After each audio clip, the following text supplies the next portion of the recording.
right, welcome everyone. Thank you so much for coming to the meeting today. I'm very excited to be welcoming Catherine Doty and Danny Schott to our class. It's been a long time waiting on this moment, so it's here. So anyway, just to remind you, this is Catherine Doty's book, Wonderama, that we've read a few poems from. She's going to be reading first today. And then Danny Schott is going to be reading from works. Casey McConnell is going to introduce Catherine Doty, who will read, and then William Balthazar is going to introduce Danny Schott. And so I think what we'll do is we'll save questions for the end. We'll have you both read, and then I know the students have some questions prepared to ask you. So thank you so much. All right, come on, Casey.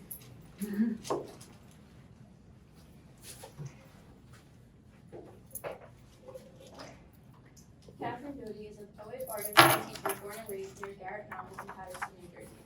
She is the author of Wonderama, a volume of poems, Momentum, a volume of poems, and Just Kidding, a collection of cartoons.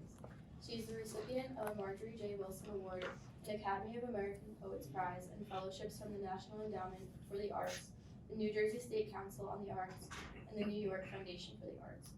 Her poetry has appeared in many magazines and anthologies, among them Garrison Keillor's Good Poems for Hard Times, and Billy Collins's 180 More Extraordinary Poems for Every Day. She's worked as a visiting artist for the Geraldine R. Dodge Foundation, the Frost Place, Murphy Writing, and schools throughout New Jersey.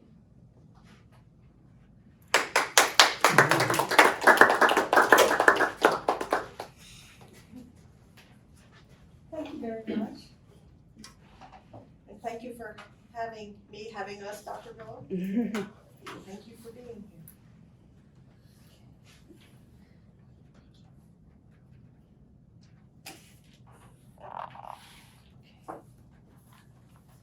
This is Tumbled. I don't know if any of you, as language people, have ever had one of those sort of verbal tics that'll stick in your head. Like I went through this thing for a while when I was a kid, that any two words I heard together, I had to flip the initial sounds. So you'd be standing at a deli waiting for boar's head cold cuts and you're going horse bed. You know, just you had to switch the two. You know, sometimes you can use yourself and sometimes not so much, but it's distracting. And this is called Tumbled. What in hell are you doing at night on the creepiest street in South Patterson, fussing with some battery-busted wreck of a pink Barbie Jeep you found in the woods and think you can get to run? Oh yeah, you live here. But still, underneath a street lamp, alone, the summer each phrase you hear gets tossed in your head till the sounds reverse. So candy bar morphs into bandy car, and starts at 4, emerges farts at store. And you, consumed, ignore the spank of steps and don't look up.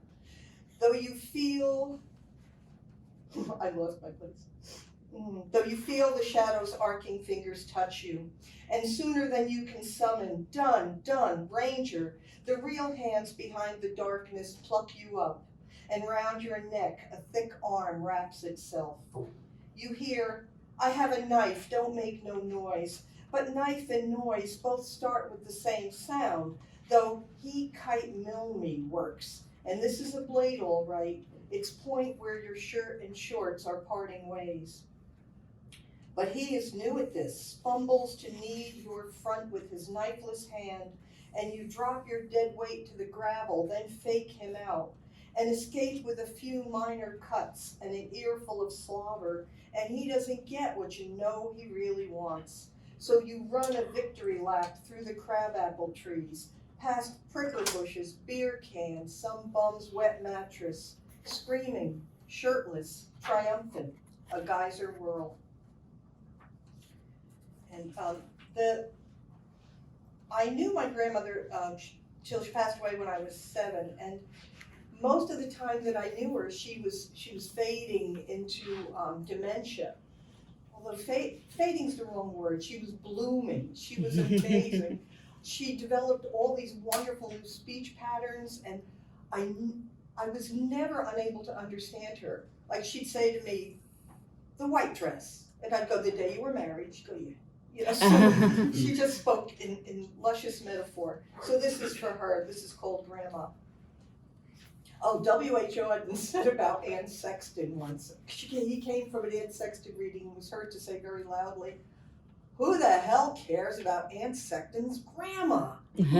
So grandma poems are not always beloved, but this is one.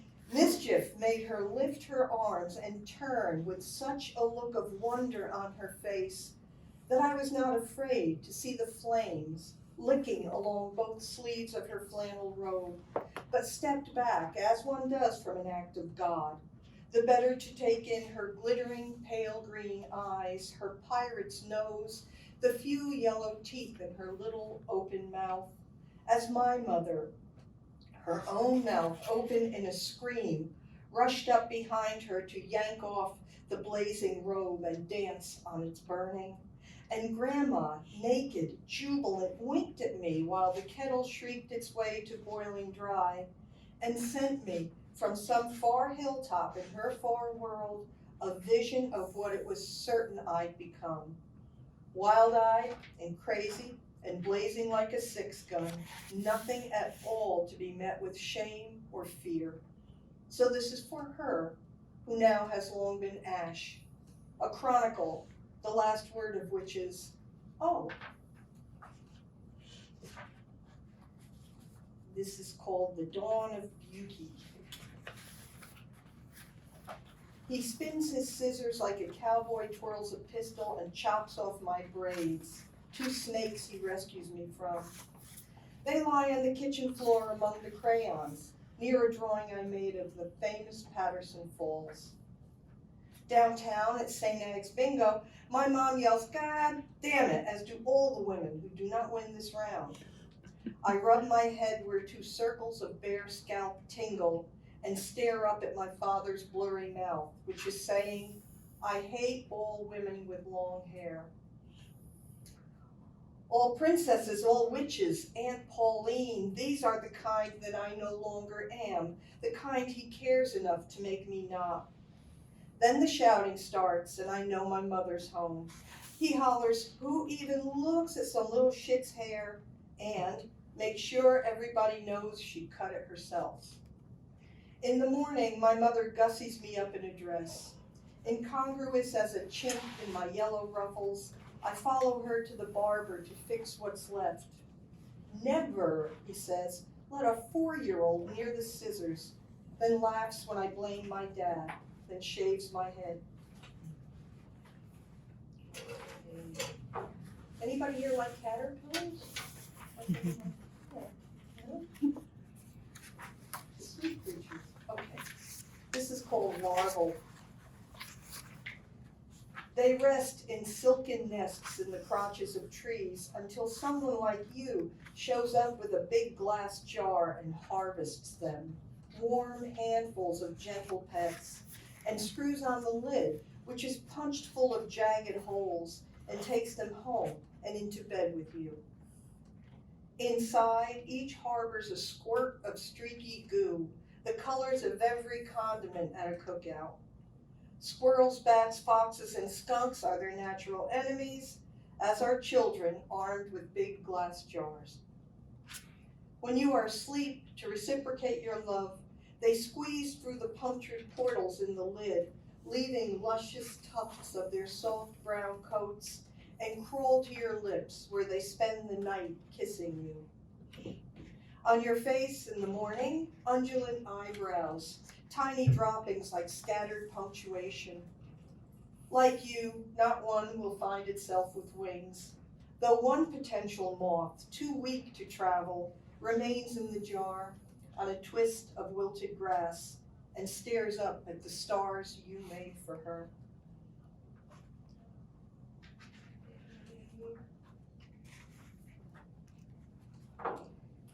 This is called New Girl in Town. I have a couple of poems in here about Franny, who was 10 years old when I was and moved into the apartment over ours. And she didn't read very well, and I was supposed to teach her to read over the summer so she could go to Catholic school and not be beaten to death. So this is called New Girl in Town. It's got advice in it.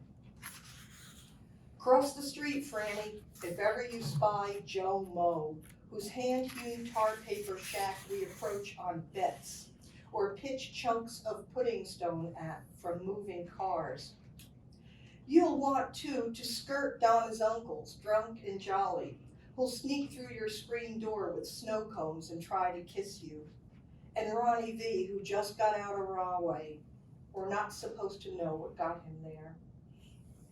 And St. Ag's School is an iron maiden of dangers, though statues of saints peer out of each dusky corner, and Jesus, his plaster self, tops the entrance stairs, where one day he stared at a second grader's vomit, hand held before his exposed and flaming heart, as if to express distaste for incarnation. Expect more shame to be handed out than blessings, administered lavishly both in word and deed. For girls, 18 inches of steel on open palms. For boys, once slung across a nun's black lap, lusty wax on the seats of their regulation pants. So that's about it, Fran. Except for that candy store, where the old guy gives out wax lips for Halloween and ends of cold cuts to the dogs he lets inside. He'll say, "Sweetheart, you look pale. Are you on the rag?" If you're hungry, Franny, tell him yes. He'll put his hand on your stomach and then on your forehead, then tell you you're clammy, then toast you a piece of toast. Okay, one more. This is Franny of the Jungle. When the Grand Street Library stupidly loans her books, great numbers of which she pulls in a radio flyer, she attracts at once a mob of wagonless felons who kick the crap out of her shins and take it all, including the book she's renewed for 7 months about a lost girl who's learned to live in the jungle, whose pillow is a sleeping tiger's haunch, who eats, without flinching, termites twisting in honey, who hurtles screaming through the world on a matrix of vines, who never plods 3 miles home, bookless, hair webbed with spit. Thank you. And I'm going to enjoy Danny Shepard.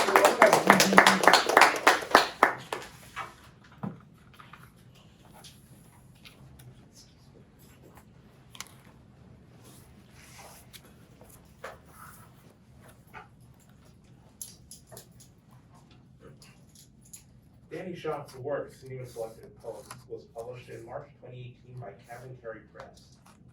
Danny is currently Associate Editor of The Gathering of the Tribes Online. He was featured on the television show State of the Arts, NJ, in July 2018. His play Roll the Dice, co-written with Lawrence Kelly, was performed at the NYC Theater Summerfest in September 2018. He spent over 30 years as an NYC public high school teacher, serving in the South Bronx, Harlem, and Brooklyn. Dan lives in Hoboken, New Jersey, home of Frank Sinatra and baseball, where he is the poet in residence of the Hoboken Museum.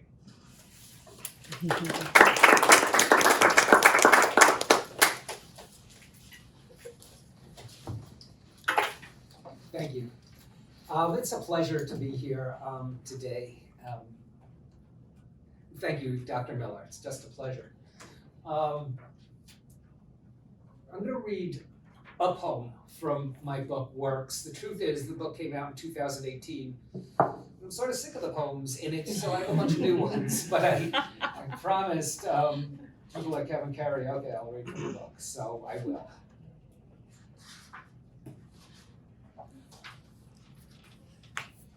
How to write the great Jersey poem. Start at the Meadowlands, or the Turnpike, or on the Turnpike driving through the Meadowlands, in a car. A fast car with a broken muffler and a faulty air conditioner. Wind up down the shore after sundown, listening to a bar band, drinking beer in a plastic cup. Have a secret rendezvous with a beautiful girl or boy, your choice. Born to Run plays in the background, or Sandy, or My Way, anything but New York, New York. Working class roots must be explored in depth. Factory work, waitressing while attending state college, convenience store clerkery, and drunken poetry readings in extraterrestrial bars, topics worthy of consideration.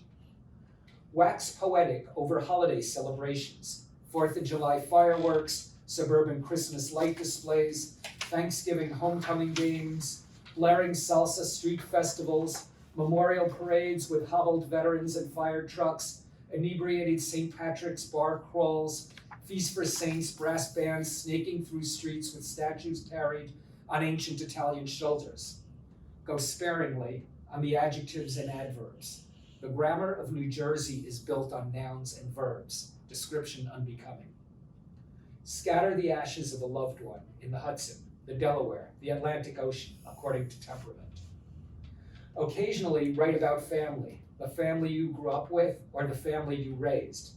A daughter talking to a god beheld in empty hands, a malingering son slapped on the cheek, the tears that follow, your dad, the Jersey City cop who dragged you off the shadowy streets and thereby saved your life. Journey through ravenous tunnels with the promise of strange music, glamour, adventure in the night. Rail against, but accept corruption for what it is. Employment opportunity for the village idiots of your town and county. Keep open relationships with our friends from the South, Jersey that is, and exotic people whose antic descriptions of devils, piney woods, crosses burning in moonlit fields, Atlantic City hijinks provide fodder for many a homey tale. Mourn the suicides and overdoses of friends and lovers who ventured to the city with oversized dreams. Record your melancholy as the casket rests in the ripped green grass. Admire the gleaming Gotham skyline from a distance. Remember, it was erected for us. Let the unknown unfold organically. No matter what Camus says, New Jersey is the birthplace of existentialism. Who can argue with a pair of long-haired boys smoking Winstons in front of a 7-Eleven on a Saturday night? You know what, I'm gonna read another poem from this book. Okay, it's not so bad.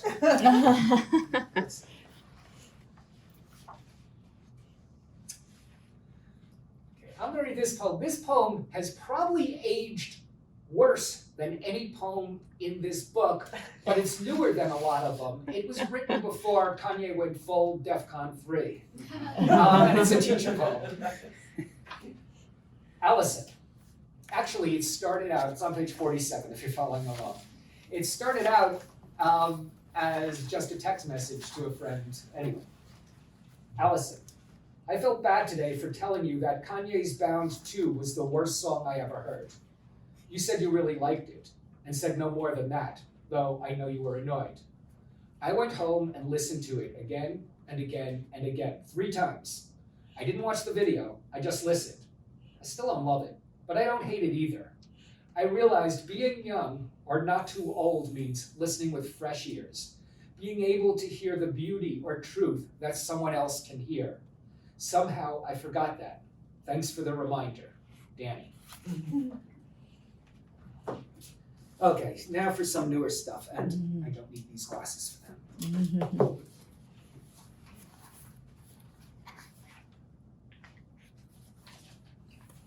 Okay, my friend Eva Eva HD is her name. She's a tremendous poet. And one day, I guess it was a year and a half ago or so, we went on a trip to visit. Actually, it was like a New Jersey literary trip. It was Leonard Cohen's birthday, even though he's been dead. So we drank these drinks, Red Needles, which was his favorite drink, which is like tequila and cranberry juice. Bless you. And then we went to the Great Falls of Patterson, because they're the Great Falls of Patterson and William Carlos Williams. And then we went to Allen Ginsberg's grave, which was like a Newark Elizabeth border. And she wrote this amazing poem about the trip. And I wrote this not as amazing poem about it, but it's about our same trip. And the name of this is called Forever, because that's her name, but it sounds like forever. Forever.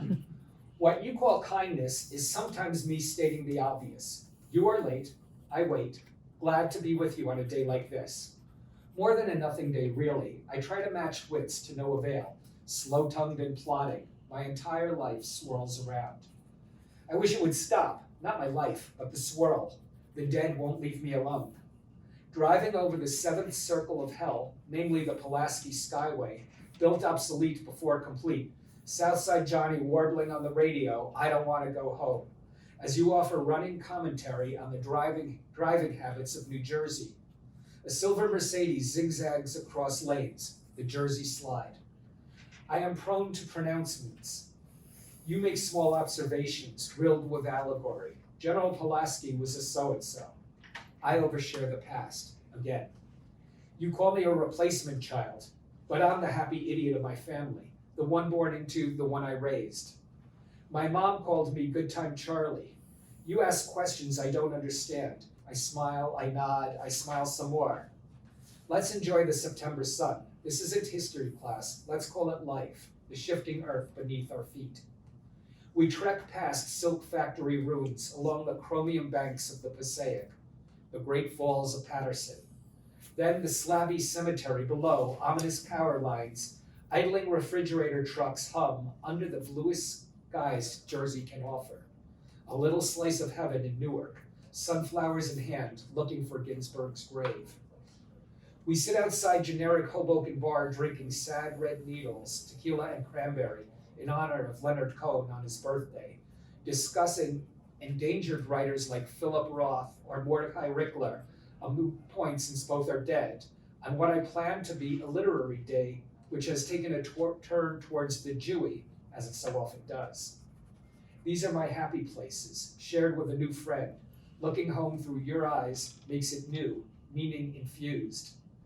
Old friends bring up memories I wish they wouldn't, the nicknames, the shit I made up but don't remember, the inevitable surrender to inevitability.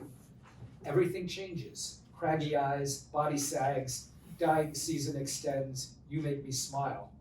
Standing at the edge of town, watching you descend the path stairway, a come-to-life Springsteen song, obviously.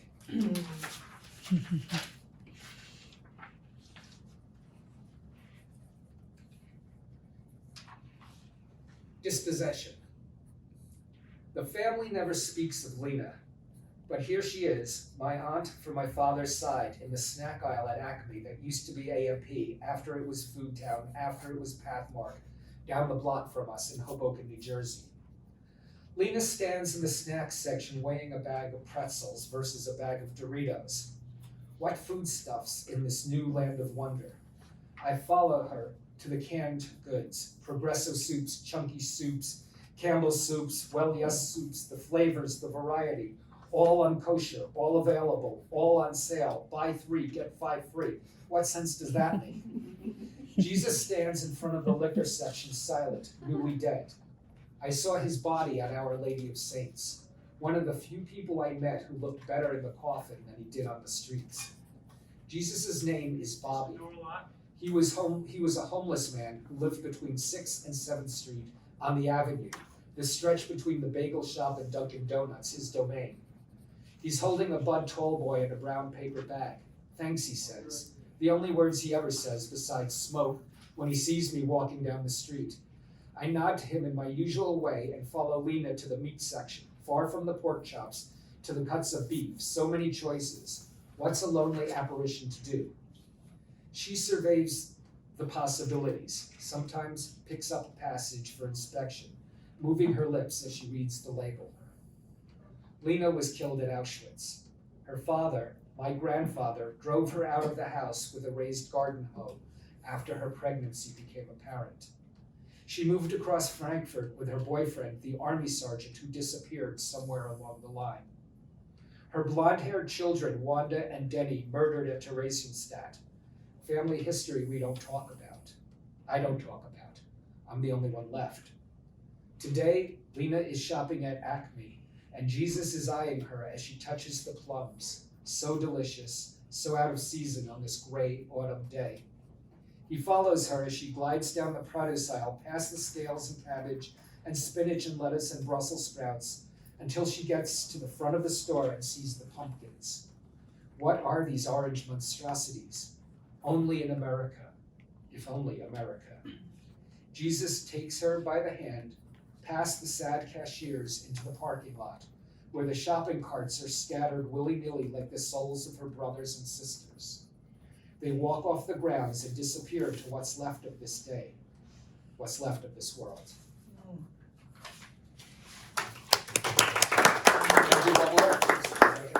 Yeah. Okay.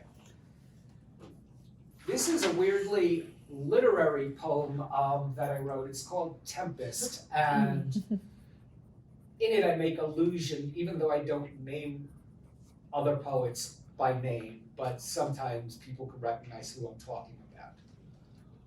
All the poets who ever writ are here with me. I raise the mainsail up the mast for those who passed into the night, alive within us. The closeted friend too ashamed to seek treatment until too late. A black-hatted Nuyorican legend lugging a condom crucifix, singing songs of Puerto Rican liberation. The blind professor holding court upon a smoky couch, welcoming all who sail through open door to introduce themselves. I stand before you, bent but unbowed, gray but not dead, anonymous and proud. Some poets have tied their sails and souls to the warm comforts of the academy.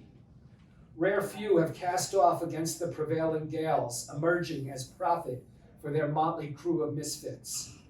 Others become unmoored by the cruel vicissitudes of fashion, unable or unwilling to follow the wind. A few have fallen into the doldrums, pounding out despaired manifestos to the sound of Mahler on broke-down radios in half-lit rooms.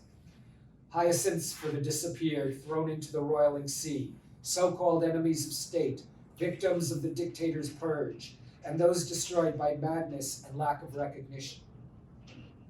Yet here I stand, creased by absurd laughter, unembittered by rejection, breathless in love with the elusive beauty of words spoken into the void. To all the poets who ever lived, proclaiming God's glory in the Judean desert, telling tales of epic wanderings off Ionian shores, griots singing praise song calling on ancestors' protection, besotted flaneurs absinthe blind scribbling in tattered notebooks, the feminist icon brooding at her kitchen table over her terminal diagnosis, a candy store owner holding intricate jazz lines in his head while serving soda pop to thirsty teens, the working class Brooklyn Jew who found his distinctive voice later in life and couldn't stop sharing, a singular woman writing shapeless verse to no one and everyone simultaneously. I call you forth, here upon this rugged deck, enveloped in the foggy soup between wreckage and time, memory and consciousness. Sail with us upon the choppy waves. Thank you.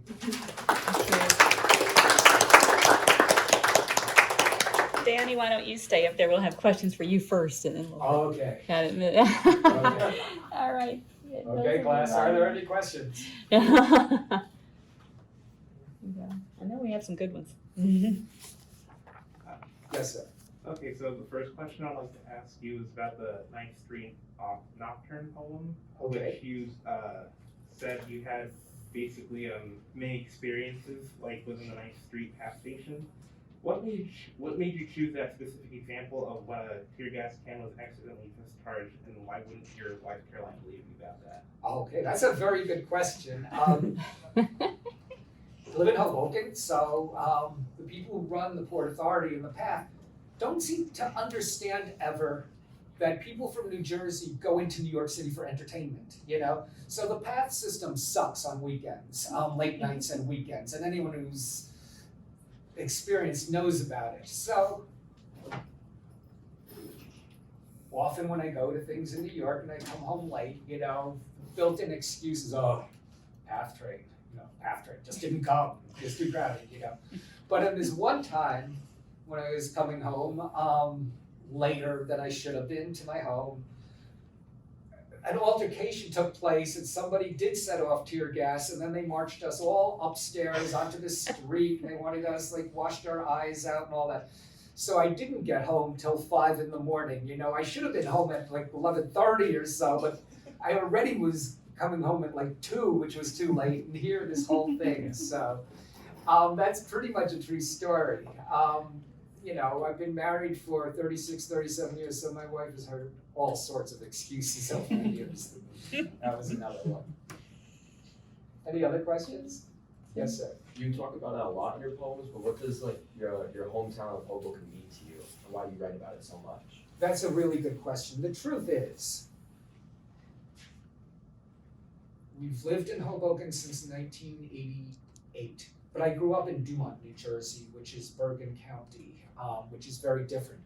And I hated growing up in the suburbs. I knew by the time I was 15 years old, this place was not me. I even have an express wish that when I die, I not be buried in Bethel Cemetery in Paramus, New Jersey, because I don't want to rest in Bergen County for the rest of my life. So I went to college at Rutgers here in Jersey, and then I lived in San Francisco for a year. I lived in New York City for a few years. But as I got married and we had kids and stuff, Hoboken seemed like a really great place for us. And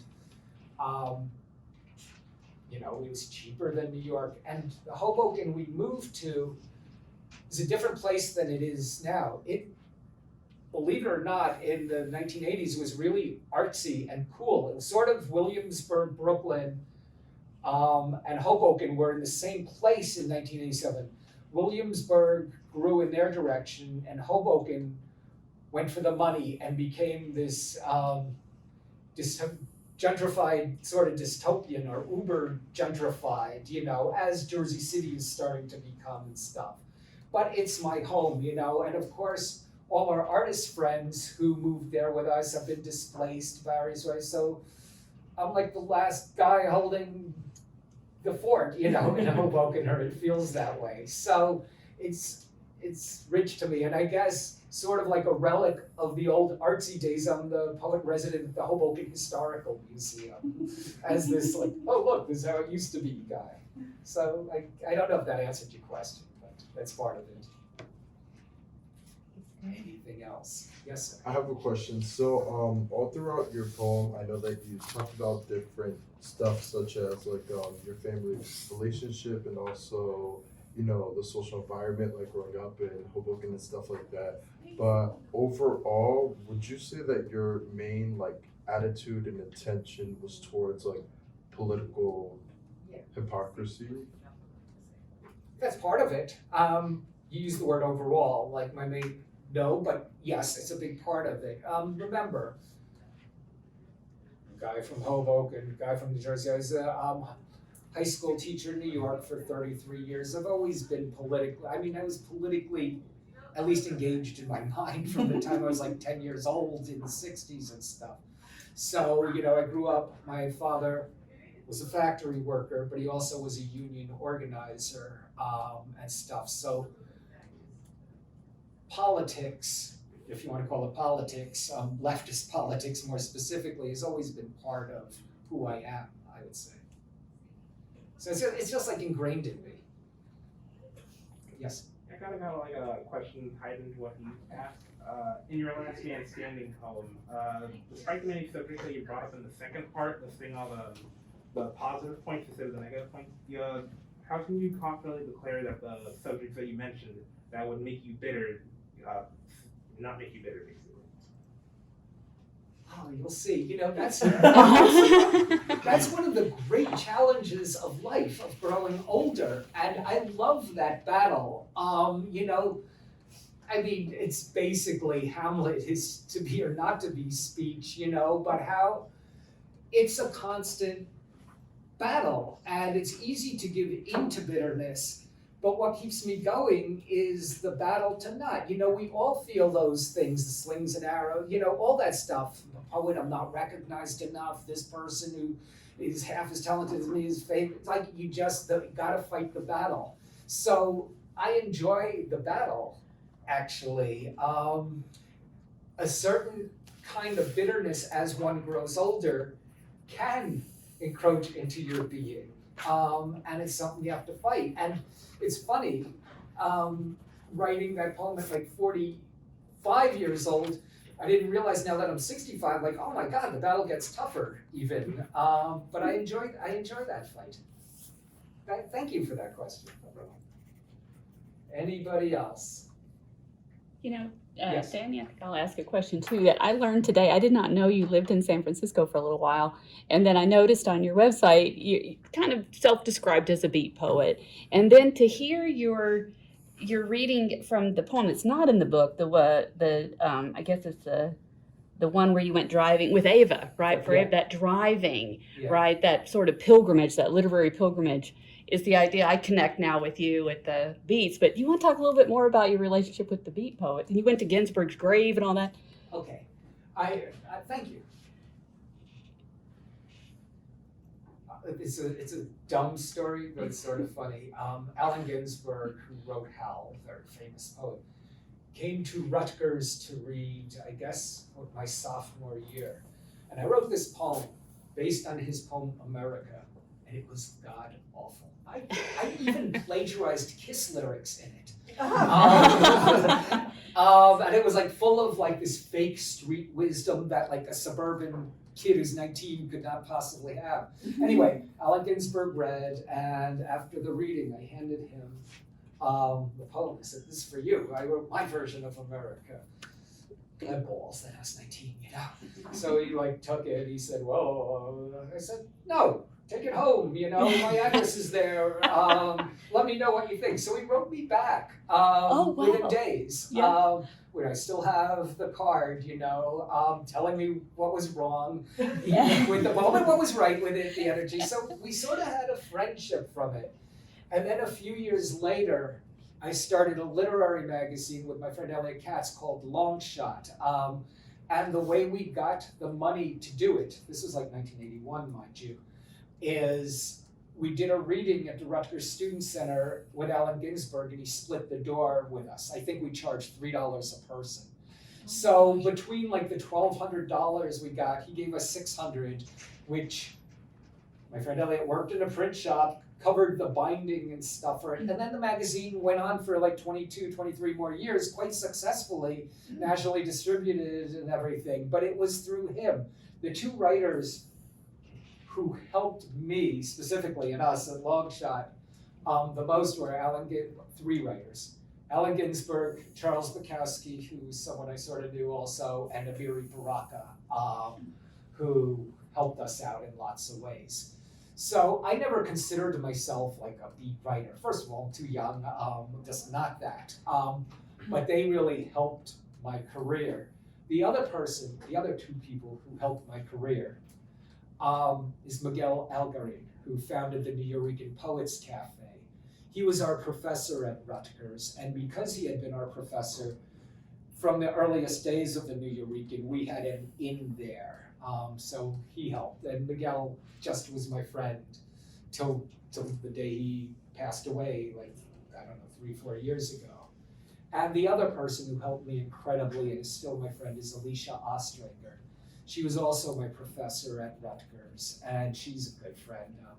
Like Miguel, you know, she watched my kids grow up, was at my wedding and stuff, and I talked to her, you know, at this point she's in her 80s, but at least once a month. So those people have helped me. So I wouldn't call myself like a beat, even though early on in my writing career there was an influence, but I'm friends with them. Yeah. What was the name of the publication you said went on for 22 years? Oh, Long Shot. Long Shot, right. 2 words, Okay. Long Shot. Long Shot, 2 words. That's great. We read Baraka in here earlier in the semester, so that's great resonance there. Thank you so much, Danny, Thank you. for joining us.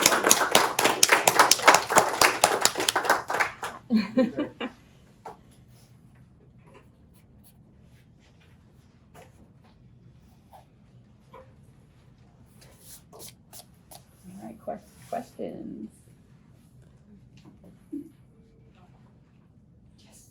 So I know that there was a lot of topics that she went over throughout all your poems, and as far as like emotional drama and stuff like that. I wanted to know, like, out of all of them, which poem you feel truly encompasses what you wanted to portray and the drama overall. Wow, that's a good question. I would say probably the one where the speaker escapes. Yeah, I like to think that, you know, that the end result is like somebody won. It was okay. Nobody died in the making of this book, but boy, came close a couple of times. But yeah, I think that one poem.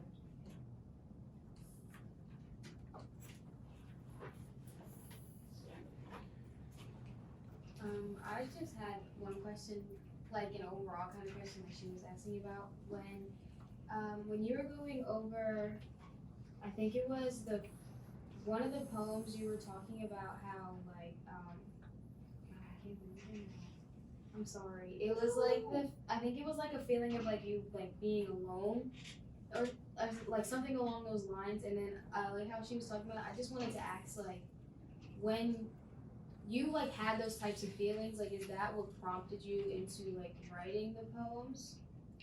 That's a good question too. No, when I was miserable, I was purely miserable. But I did read. I read all the time, and I read it for an awful long time before I tried to write. But I knew, like, that I could read something that would take me right out of the worst thing, out of a terrible toothache, and getting grabbed behind the tree. I mean, just like the whole crappy thing could happen at once, and it would be okay.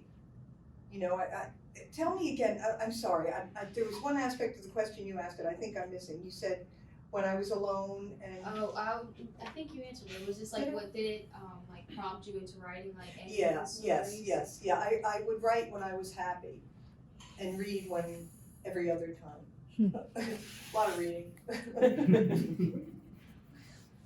Thank you.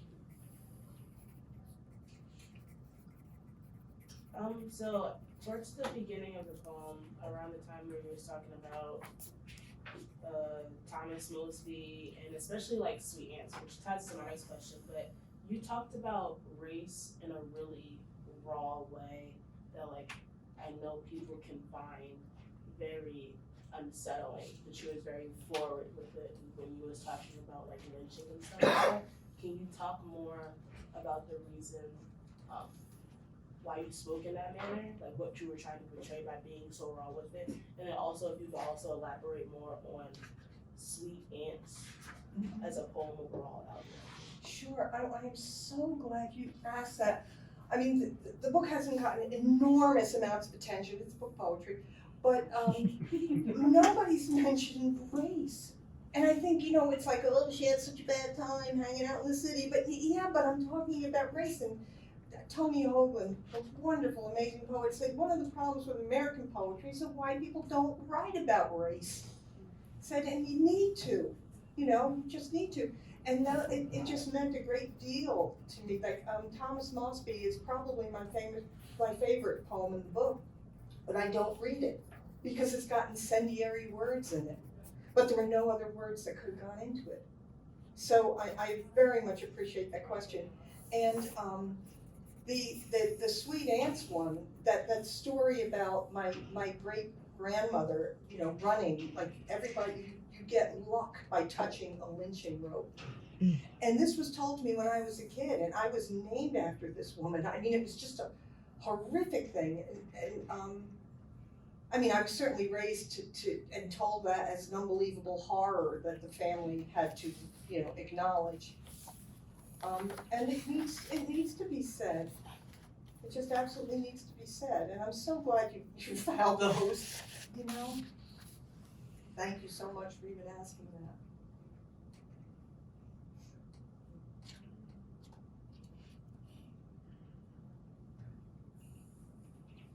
Well, did you feel kind of like, did it make you feel like weird writing about race, or is it kind of something that you like wanted to do? Like, did you ever feel like more of like scared to put it out? No. Probably should have been. But in the town I grew up in, town, you call Patterson a town, small town Patterson, there was white flight, and some people couldn't fly. And then there were battles because you were supposed to be gone and you were still there. And my high school was, was just like a mob scene. It was insane. It wasn't happy. And of course, when the riots, hit in the 60s, they were in Newark and they were in Patterson.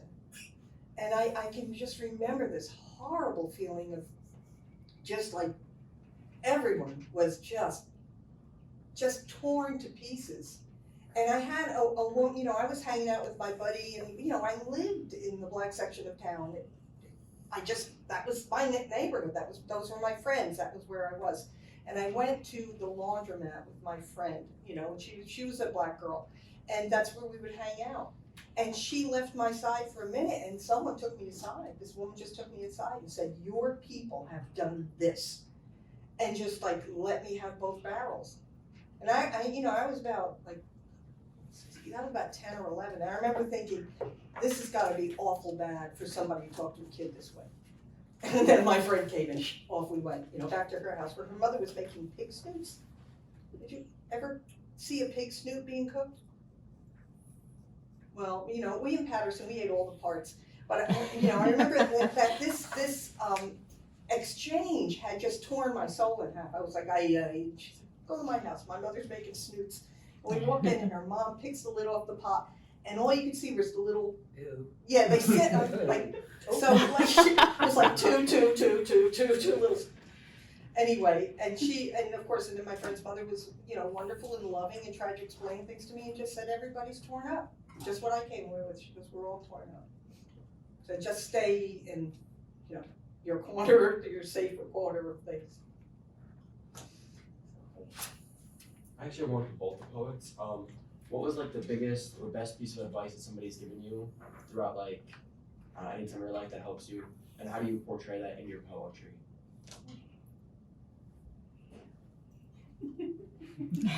Well, I do have a poem here that's all about advice people have given me. I can't think of any one piece of advice, It's funny, I'm reading, it's funny. I'm just reading the newest Jennifer Egan book, Candy House, which I love. And there's a point of like 20 pages where it's all advice, the section in it, written in a weird way that I really like. I can't tell you one piece of advice that I got. I know if I go back to the Allen Ginsberg story where I gave him that horrible poem, he told me, and it's for my writing, that every line must have something in it.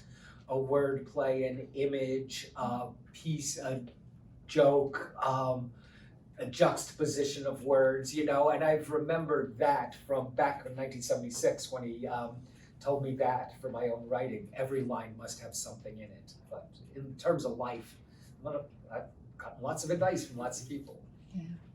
Yeah, I got some really bad advice. I have a poem about some very bad advice. When the woman next door to us, when I was going to high school, I'd been to Catholic, grammar school, and I'm going off to high school. Catholic grammar school, we had one black student, Thomas Mosby. God bless his soul. I hope he's all right. I don't know where he is. And going to high school, so my neighbor, who's from England, says to me, you're gonna run into some tough characters in high school. And she said, here's what you gotta do. She goes, the minute one of them raises a hand to you, she goes, belt him as hard as you can. Oh, no. So about 2 days into my high school career, I'm in the bathroom, and this woman comes in, and she's a young woman, and she comes in, and she just went for my hair. I had hair down my butt, and I should have known better. She just went for it. So I turned around, and I hit her as hard as I could. And then the rest of her 5 friends came in. Oh, no. Bad advice. And if we'd had cell phones back then, I would have been Mrs. Van Houten. We'd have a bone to pick. But yeah, that was real stupid advice. But the best advice Sounds like good advice to me. Oh yeah, you didn't. Show you scars.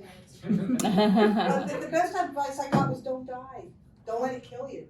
Don't die from it. So I didn't.